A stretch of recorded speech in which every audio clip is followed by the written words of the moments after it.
Well, hi guys, it's that time. It's our Bible teaching snippet of the day. Well, I'm sitting here in Plano, Texas, and I'm at my kid Courtney's desk, and I thought I'd hop on real quick. I'm running a little late already, bringing the word to you today. But today, you know what? I'm just going to be that encourager one more time. I'm not getting heavy into any teaching this week, but I do want to take you over to Hebrews chapter 11.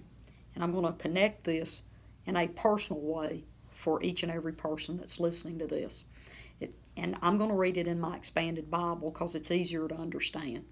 The King James Version has a funny way of wording it, and sometimes it's hard for us to understand it. So here we go. Faith means being sure of the things we hope for and knowing that something is real, even if we do not see it. I want to stop right there, and I want to say this. If you're hoping for something, instead of complaining to other people about it, I'll let that sink in.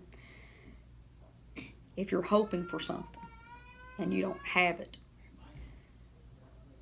maybe instead of complaining and illuminating and continuing to speak out what's negative and what is missing, maybe we need to speak out what we're hoping for so that it can manifest. Now I'm going to read another verse to show you what I mean. Verse 3, it is by faith we understand that the whole world, the universe, the cosmos, was made by God's command, by His word, His spoken word, so that what we see was made by something that we cannot see, that was not seen, and was made visible. Okay, so let me apply this to your life, and I'm going to use me, okay, because that way I can't hurt anybody's feelings. When I was born again, and I was really, and it was like the closer I got to God, the further away from I got from my husband. But now look, we have this wonderful relationship. We were always equally yoked up until I got born again, and he wasn't. So now we're unequally yoked. And I quit cussing. I lost all my spice rack. I wasn't, I just changed so much. And for 3 or more years, he wasn't, okay? I still loved him, but we were growing apart because I changed so much, and it wasn't his fault, okay? He was still in the same agreement. I'm the one that changed. And, it was really hard because it was just, we were different now. And I was complaining, which, by the way, if you're going to complain to somebody, complain to God, okay? Quit complaining to your friends. You know what? You're not looking for an answer when you're complaining to other people. All you're wanting is to find that 3 or 4 people that'll agree with you and get in the ditch with you and lay there. So you can all be happy and eat your popcorn together, okay? So if you're going to complain about something, just to complain about it to God. Because you know what? He's not going to get in the ditch with you, and he's not going to leave you there either. Okay. So I was complaining to my father about how he and my husband and I had kind of grown apart. And I was just so tired of the struggle of me trying to walk that walk and get closer and closer to my father and walking in the kingdom. But my husband was stuck, and he was just where he was always at. I was the one that was moving, okay? But I complained to God a lot about that. And one day he showed me. He just started talking to me. He said, well, Faye, what do you want him to be? What do you want? And I said, well, I want him to be wonderful like he was before I changed. Because when I was like him, we were so stinking happy together. And now I've changed, and he's not changing with me. And God told me, he said, well, speak out those things that aren't, those things that you don't see. Start speaking what you hope for and what you want. Oh my goodness gracious.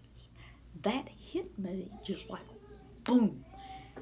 Immediately, I got into my iPhone and I changed my husband's name. God did that. He changed people's names. And I changed it to just his first name and last name to my wonderful husband.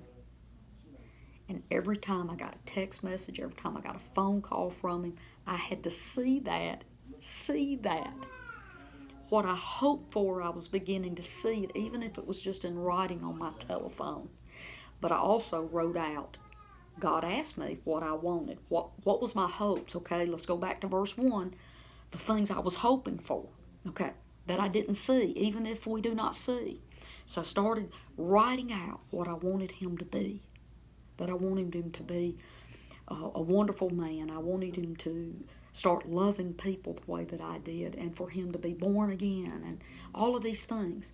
And I started saying those things out loud about him, just like God told me to be. Did you know that now I see everything that I hope for? Because I wrote it out and I spoke it out. Things that I hoped for, but I couldn't see. And he's changed, and he became everything that I hoped for. And I want to say this, it's not just him. Once I found that principle that works through everything. A principle is something that doesn't change regardless of the situation. So if you can apply this principle of speaking things that you don't see to the things that you hope for. I don't see my healing, but I'm going to speak over that. That's my hope, so I'm going to speak my hope. I'm not going to speak my complaint. I'm not going to speak my defeat. I'm going to speak my hope. What I don't see that I'm looking for, I'm going to speak it out loud. I'm going to write it down. I'm going to change things, okay? And those things will shift and change. And it doesn't matter if you're having a problem with your children, your husband, your job, if you have a personality conflict, if you will quit complaining to your 3 friends so they can agree with you and leave you stuck where you are and pat you on your hand and say, oh, you poor little thing. Speak out what you hope for. Change it. Change it. You can change it with your words. You can have what you hope for. In every conflict, you can change it. You don't have to be mad at a person.